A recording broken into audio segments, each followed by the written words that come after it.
नमस्कार। India debate में आप सबका स्वागत है। दोस्तों, जो लोग हमसे पूछ रहे थे कि आशुतोष जी, निवेशक ने तो निवेश किया, एजेंट ने निवेश करवाया, प्रबंधन को देना है, सरकार को देना है, अदालत कर रही है,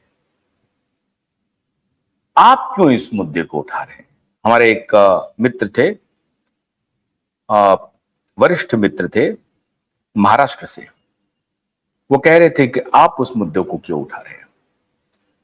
आज मेरे ख्याल से उनको शायद ये जवाब मिल गया होगा।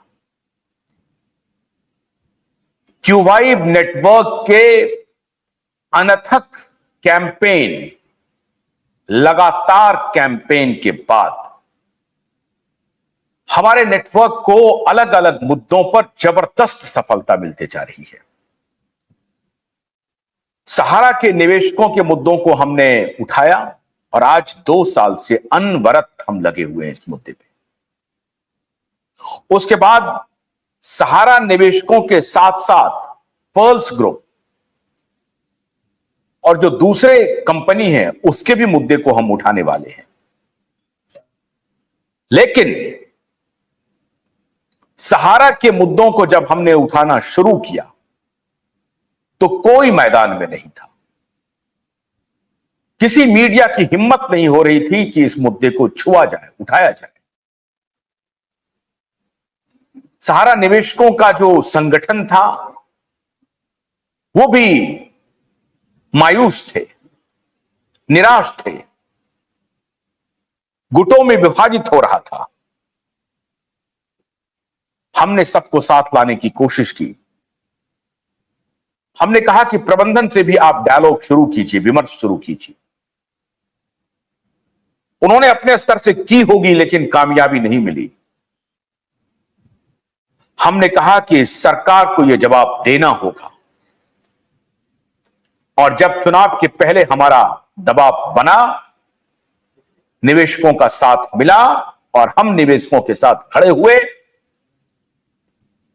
तो गृह मंत्री और सहकारिता मंत्री को चुनाव के दौरान चुनावी रैलियों में जवाब देना पड़ा। और अब सरकार को सदन में जिम्मेदारी के साथ जवाब देना पड़ रहा है। सरकार अब खुल के कह रही है कि हम निवेशकों का पाई पाई लौटाएंगे। सहारा के किन प्रॉपर्टीज को हमने अटैच किया है उसका ब्यौरा दे रही है। 11 बड़ी प्रॉपर्टीज को अटैच किया है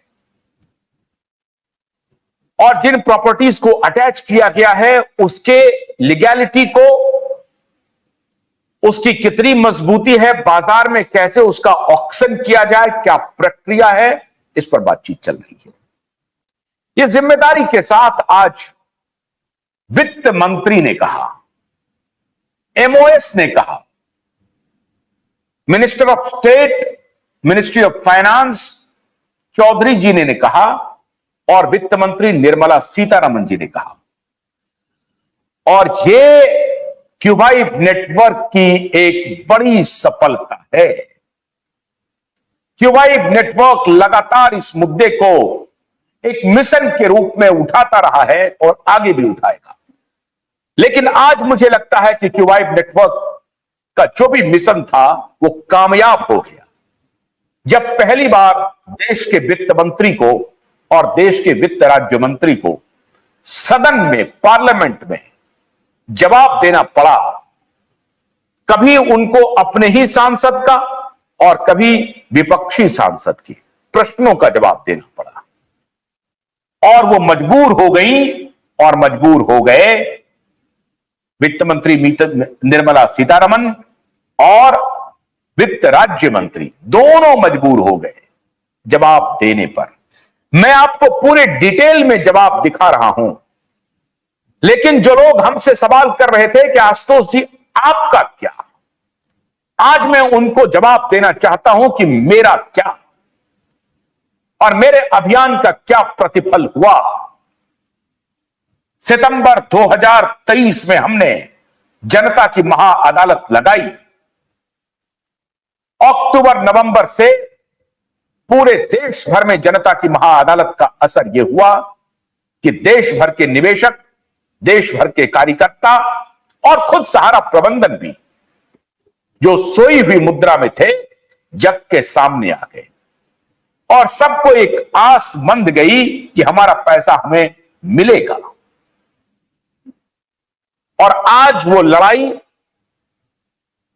लगभग 1 साल के बाद 15-16 सितंबर 2023 को जनता की महाअदालत लगी और अगस्त 2024 में आज सदन में यह बयान स्वयं निर्मला सीतारमण दे रही हैं और वित्त राज्य मंत्री दे रहे हैं।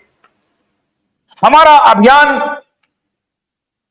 ऑलमोस्ट कामयाब हो गया, लगभग 90% सफल हो गया।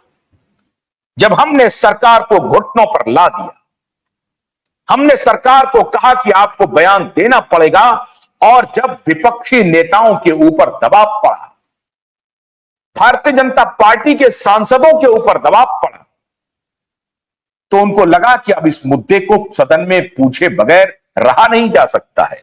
यह मुद्दा विकराल होता जा रहा है। मैंने आपको पहले भी कहा था कि अगर आप संगठित हो गए तो ये 40 से 50 करोड़ की आबादी है। अभी तो मैं सदन के सारे रिपोर्ट्स में आपको सुनाने वाला हूं, दिखाने वाला हूं। जो अंग्रेजी में निर्मला सीतारमण ने कहा है वो भी मैं आपको बताने वाला हूं, वित्त राज्य मंत्री ने क्या कहा है वो भी मैं बताने वाला हूं। लेकिन जहां एक तरफ 3.5 करोड़ निवेशक, सहारा के निवेशक, और उसके और बाकी जो डिपेंडेंट है 10 करोड़ निवेशक, उसकी चर्चा की, तो दूसरी तरफ PACL पर्ल्स ग्रुप के भी 508 करोड़ निवेशकों की बात निर्मला सीतारमण ने आज सदन में।